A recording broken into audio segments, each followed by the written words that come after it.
Du nouveau dans Matin Week-end, avant votre rendez-vous habituel du samedi, nous aurons désormais à vous entretenir selon une ou des actualités brûlantes sur nos réseaux sociaux, Facebook, YouTube et TikTok, histoire de vous tenir en haleine avant le grand rendez-vous de samedi.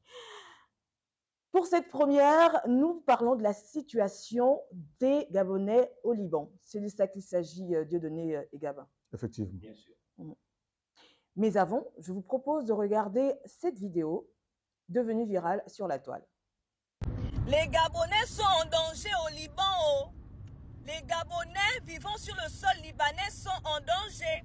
Pour ceux qui ne le savent pas, depuis quelques jours, le Liban se fait bombarder par l'Israël. Et les Gabonais se trouvant sur le sol libanais demandent à rentrer au Gabon de toute urgence. À la suite de cette vidéo, Dieudonné, Gabin, vous avez mené des enquêtes. De quels Gabonais s'agit-il? Des étudiants, des diplomates?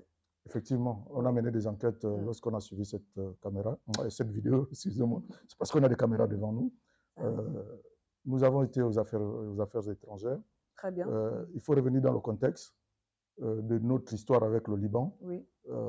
C'est en 2005, lors des élections présidentielles, c'est déjà une vieille amitié avec le Liban, mais c'est en 2005, lors des élections présidentielles, Omar Bongo se sentant battu au niveau de Paris, au niveau de la France, lors de ces élections, avait demandé à ses amis libanais de faire élire leurs compatriotes libanais en leur octroyant bien évidemment la nationalité gabonaise. Donc, les personnalités comme Hassan Edjedj à l'époque avaient pris tous leurs parents de leur village à qui ils avaient donné des passeports pour pouvoir voter pour Omar Bongo Ondimba.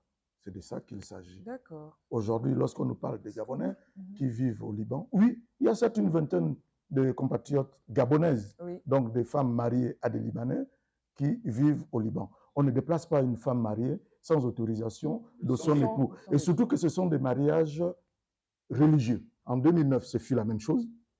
En 2016 aussi, ce fut la même chose. Le Gabon, le pouvoir, les différents pouvoirs avaient recours à nos frères libanais pour avoir un peu plus de voix, pour compenser, comme je le disais, les voix de la France. Très bien. De données, ils disent que l'ambassade est fermée, qu'ils sont abandonnés à eux-mêmes. Oui, l'ambassade est fermée, mais que de dire qu'ils sont abandonnés à eux-mêmes, c'est faire la mauvaise langue. Comment ça se passe dans une chancellerie? Un ambassadeur ne peut pas quitter un pays, soit-il en conflit, sans au préalable en informer tous les compatriotes qui vivent dans ce pays-là. Et pour le cas du Liban, ils ne sont pas nombreux. Donc l'ambassadeur a pris la peine de pouvoir informer tout le monde qu'il va fermer l'ambassade, 1, 2, et de répertorier tous ceux qui voulaient quitter le territoire. Et Gabin vient de le dire, la plupart des Gabonais qui sont là-bas, c'est des Gabonaises, mais qui sont légalement mariées. Donc difficile de les enlever du pays s'ils ne sont pas d'accord de partir. Ça, c'est la première chose. La seconde chose, c'est que lorsqu'on vit à l'étranger, on doit se mettre à jour. Se mettre à jour, c'est, dans un premier temps, même si vous n'avez pas de carte, la carte de séjour. Si vous n'avez pas de carte de séjour, vous devez au moins avoir la carte consulaire. Et pour avoir la carte consulaire, il faut aller vous faire enregistrer à l'ambassade. Et si vous avez fait cette démarche, l'ambassadeur sait donc que dans ce pays vit Dieudonné Koumba. Et qu'en cas de conflit, il faut qu'on sache où se trouve Dieudonné Koumba. Parce que vous avez également laissé un numéro de téléphone. Il faut aussi dire qu'en cas de conflit, un ambassadeur, c'est un diplomate, donc c'est le représentant du Gabon dans ce pays. Et pour cela, il est en contact permanent avec le président de la République. Il communique régulièrement. Donc, tout ce qui se passe dans le pays, le président est informé. Vous ne pouvez pas prétendre que les Gabonais sont en danger là-bas sans que le président de la République n'en soit informé. Ce n'est pas possible. Le premier qui devrait être informé de ce type qui devrait être au courant de ce type d'information, c'est le président de la République.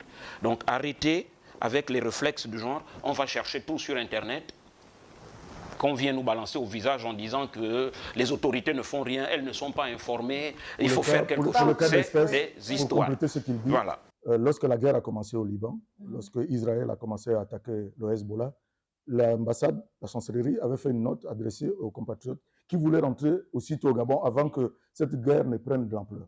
Malheureusement, personne ne s'est déclaré. Et je pense que derrière, leurs époux ne veulent pas que ces femmes-là rentrent chez eux. Pour les Gabonais maintenant d'adoption, donc ceux qui ont soit le passeport gabonais, soit la nationalité acquise par adoption. Il y en a, d'après les enquêtes que j'ai menées, qui ont dit qu'ils préfèrent mourir en martyr chez eux. Mais de quel Gabonais parle-t-on? Au plus haut niveau, il y a des compatriotes, libanais, gabonais, qui ont été contactés. On leur a demandé d'entrer, ils disent qu'ils préfèrent mourir chez eux. L'ambassade aujourd'hui est fermée, mais tout simplement parce que le pays est vraiment en guerre, comme vous le constatez depuis quelque temps. Même les États-Unis ont fermé leur ambassade, même la France a fermé son ambassade. Aujourd'hui, quel avion pouvez-vous envoyer en France, au Liban, pour aller récupérer il va survoler quel espace l'espace est régulièrement bombardé. Il faut qu'on arrête avec ce type de réflexe-là. Juste une recommandation. Avant de venir nous jeter tout au visage, rassurez-vous dans un premier temps. Je dis bien rassurez-vous et vérifiez la provenance de l'information et surtout la véracité de celle-ci. S'il vous plaît, arrêtons avec ce type de réflexe. Alors, dernière question. Qu'est-ce que le gouvernement peut faire pour cette vingtaine de compatriotes? Pour cette vingtaine, pour ces femmes mariées, ces épouses de nos frères libanais, ben c'est peut-être attendre qu'il y ait une accalmie pour voir dans quelles possibilités, si leurs époux aussi leur permettent de regagner le Gabon. Parce que c'est là où se trouve le problème. Bien sûr. Voilà. Je suis sûre qu'il y aura des retours après ce petit bifort. On reviendra plus amplement samedi. Ouais, samedi. Allez, la suite de Matin Week-end, c'est ce samedi dès 8h, bien sûr, sur Gabon Première. Au revoir.